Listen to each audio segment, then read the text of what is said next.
क्यों कि राधे रानी गांव तो पीछे रह गया, अब खाली हाथ आया हूं और यहां से खाली हाथ जाऊंगा नहीं।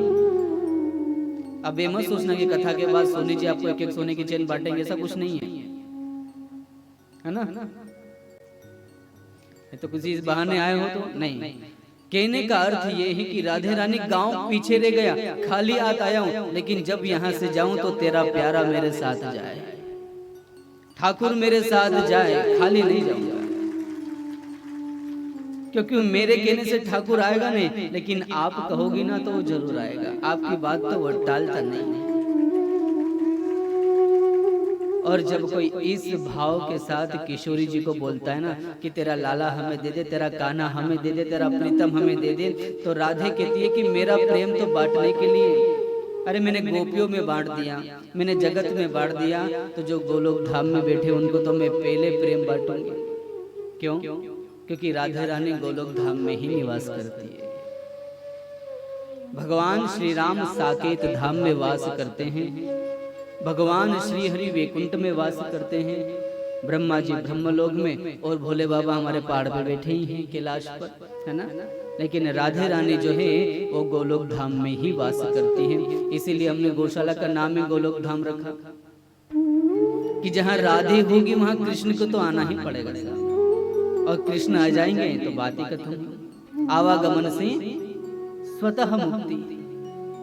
इसलिए दोनों हाथ उठाकर राधे से कहना चाहिए, माई सब पीछे छोड़ दिया मैया, अब आ गए तेरी शरण में, जब यहाँ से जाएं तो कृष्ण हमारे साथ जाए।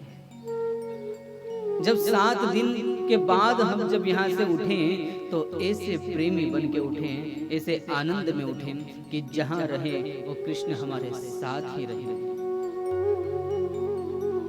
और बड़ी भोली है किशोरी, है ना। हमारा प्रेम कोई मांगे तो हम देते नहीं, देते, कब्जा जमा लेते हैं ना। बात भी नहीं होना चाहिए किसी से, लेकिन राधा का प्रेम देखिए, गोपियों में भी बांटा, पूरे ब्रजवासियों में बांट दिया, पूरे संसार में बांट दिया, तो कोई उसके दर से आज तक खाली नहीं गया है। इसलिए परम पवित्र गोलोक धाम की भूमि पर बैठे हो, जहाँ गोमाता स्वतः हमेशा चलती रहती है, घूमती रहती है। और आपको बता दूं कि जहाँ गोमाता रहती है उस स्थान की तुलना तीर्थ से कही गई है। कैसे कही गई है? तीर्थ से। अच्छा, तीर्थ में बैठे और तीर्थ में स्नान ना करें, ऐसा हो सकता है? कि ब्रज जाएं और यमुना में ना नहाएं, बनारस जाएं, विश्वनाथ जाएं और गंगा जी में ना नहाएं, तो आपके मन में होगा कि भाई तीर्थ में तो आ गए, लेकिन नहाएंगे कैसे? तो शास्त्र कहता है कि जहां गोमाता चरण धरती है, उस चरण से थोड़ी धूली उठाकर अपने माथे पे डालने से तीर्थ स्नान करने का फल प्राप्त होता है।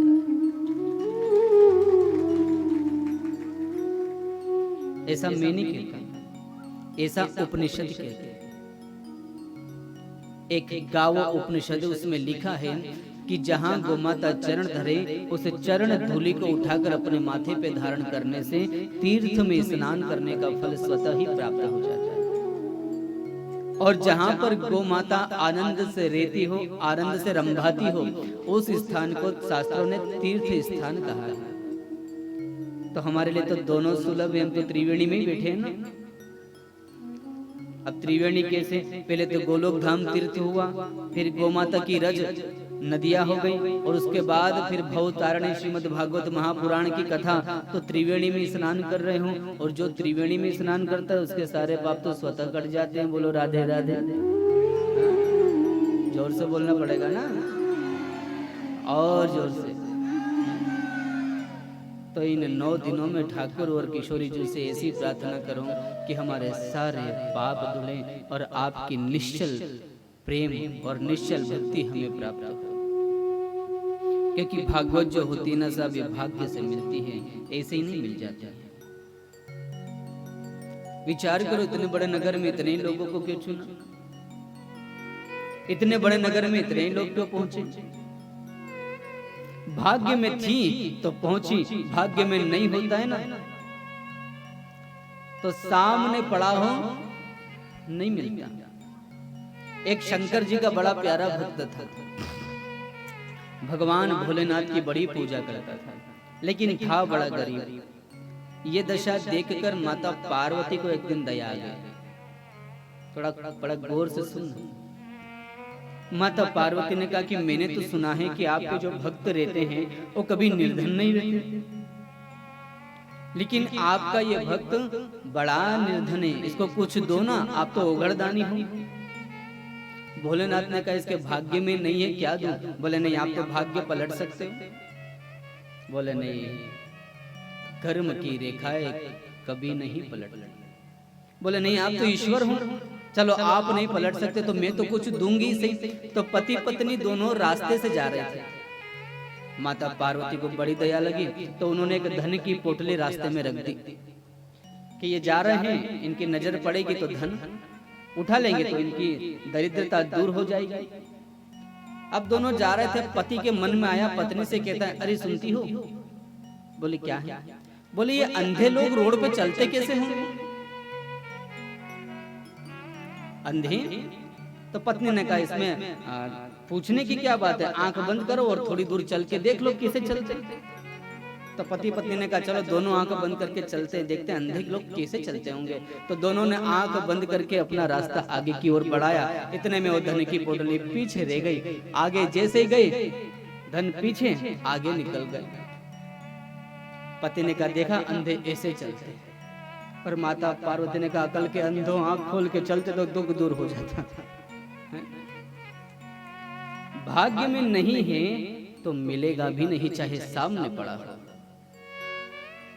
कथा हो रही, बड़ी सुंदर हो रही, गोलोक धाम में हो रही, गौशाला में हो रही, गायों के बीच में हो रही, लेकिन पहुंचे वही जिनके भाग्य में कथा सुनना लिखा था। और जब यहां आ गए हो तो अपने भाग्य को सराहिए, नहीं तो पता नहीं अभी कहां बिस्तर पे पड़े होते, या कहीं मोबाइल चला रहे होते, या कुछ और कर रहे होते। तो इसी स्थान पर आकर ठाकुर से प्रेम ना हो तो फिर ऐसे स्थान पर आने का कोई अर्थ नहीं निकलता। इसलिए भागवत जो भाग्य से मिले उसी का नाम भागवत कहा गया है। भाग्योदयेन बहुजन्म समर्जितेन सत्संगम चलबते पुरुषो यदावे। करोड़ों जन्मों का पुण्योदय होता है तब जाकर श्रीमद् भागवत महापुराण सुनने का अवसर प्राप्त होता है। अब ऐसा मत सोचना कि साल भर पहले तो सुने थे और टीवी में रोज तो सुनते, फिर क्या? नहीं, एक बार भोजन करने के बाद तुरंत फिर शरीर को आवश्यकता भोजन की लग जाती है ना। नहीं तो कह दो कि एक खा लिया, क्या सुबह शाम रोज रोज खाना। शरीर को चलाने के लिए जैसे अन्न की आवश्यकता होती है, उसी तरह मन को पवित्र रखने के लिए कथाओं की आवश्यकता जीवन में सतत पड़ती रहती है। इसलिए कभी ये भावना करो कि कल तो सुनी थी, अभी खरगोन से सुना रहे थे ना, तभी खरगोन से सुन के तो आ रहे हैं, कल ही कथा पूरी हुई, आज फिर शुरू हो गए, तो कितनी सुने? नहीं, बार बार सुनो, जितनी बार मिले इतनी बार सुनो। क्यों? क्योंकि भागवत को कहा गया है रस, रसामय। और जूस जितनी बार पियो उतनी बार अच्छा लगता है।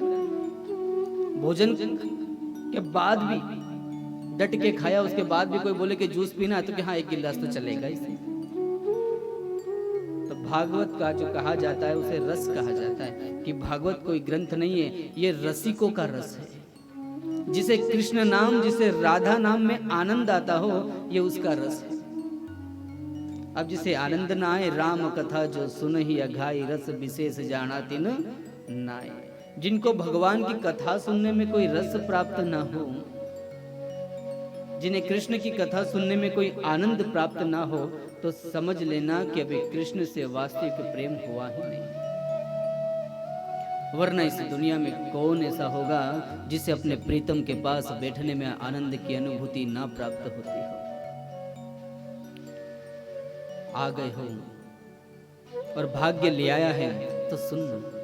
और भाग्य से अगर भागवत सुनने के लिए मिल गई, तो जो भागवत सुनने के बाद जो ज्ञान उत्पन्न होगा उसी ज्ञान से एक दिन मोक्ष की प्राप्ति होती है। क्योंकि ज्ञान और ज्ञान से होती है भक्ति, और भक्ति से आता है वैराग्य, और वैराग्य से आती है मुक्ति।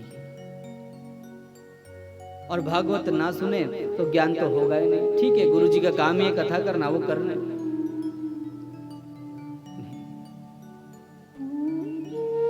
भाग्य से मिली, भाग्य से सुनी, उसके बाद उसे मनन किया, चिंतन किया, सोचा तो ज्ञान उत्पन्न हुआ। ज्ञान आया तो भक्ति आई, भक्ति आई तो वैराग्य आया कि छोड़ो ये संसार। क्योंकि जिसे अपना मान के बैठे वो अपना तो था ही नहीं। और जैसे ही भक्ति आई फिर मन थोड़ा हटने लगता है संसार से, और जैसे ही मन संसार से हटता है तो स्वतः ही परमात्मा में अनुराग अपने आप ही होने लगता है। इसलिए इन 7 दिनों में भाग्य से बैठे हूं तो भाग्य से ही श्रवण करना, नहीं तो ये प्राप्त नहीं होगी।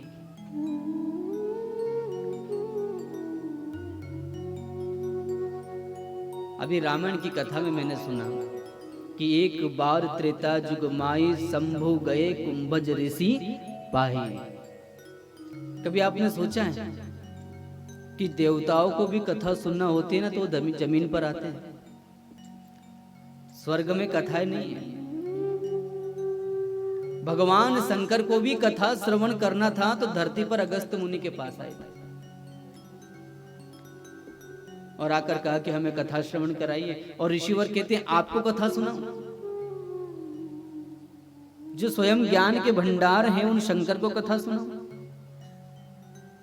लेकिन फिर भी आदेश हुआ है भगवान का, तो ऋषि उन्हें कथा सुनाते हैं। और हमें कथाएं मिलती है तो बड़ी सस्ते में ले लेते हैं, है ना? क्या होगा कथा से, क्या सुने? जो चल रहा है वो अच्छा ही चल रहा है, जो होगा वो अच्छा ही होगा। इतना सरल नहीं है कि मन भगवान में लग जाए। केवल इतना समझाने के लिए कि अर्जुन, जिस मन के वश में तू है वो मन तेरा कभी नहीं होगा। इतनी सी बात बताने के लिए भगवान श्री कृष्ण ने अर्जुन को 18 अध्याय गीता समझाई। तो इतना सरल नहीं है, लेकिन बार बार सत्संग सुनोगे, बार बार कथा सुनोगे, बार बार भगवान का नाम लोगे, बार बार उसका कीर्तन करोगे, तो जरूर एक दिन उसकी कृपा होगी। और बार बार राधे राधे जपोगे तो गाना मिलेगा ना? मिलेगा कि नहीं? लेकिन कब? भाई किसी ने बोला राधे राधे और तुम चिढ़ के बोल दो हो राधे राधे, दिन भर बस एक ही राधे। और कोई अगर आपसे बोले कि राधे राधे और आप बोलो श्रीमान जी राधे राधे साहब, मीठी वाणी से अपनी वाणी में अमृत घोल के राधे राधे बोलोगे तो ही मिलेगा। नहीं तो कन्हैया कह देगा इसको राधा नाम बोलने में जोर आ रहा है। राधा तो 2 अक्षर का, कृष्ण तो 3 अक्षर के, फिर मैं कैसे आऊंगा? तो अमृत घोल के बोलना पड़ेगा ना।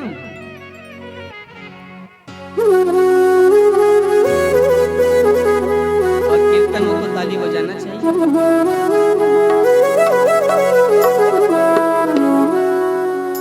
कि अपनी वाणी में अमृत घोल, अपनी वाणी में अमृत घोल, और रसना राधे राधे बोल, रसना राधे राधे बोल, रसना राधे राधे बोल, रसना राधे राधे बोल। अपनी वाणी में अमृत घोल, अपनी वाणी में अमृत घोल, और रसना राधे राधे बोल, रसना राधे राधे बोल, रसना राधे राधे बोल।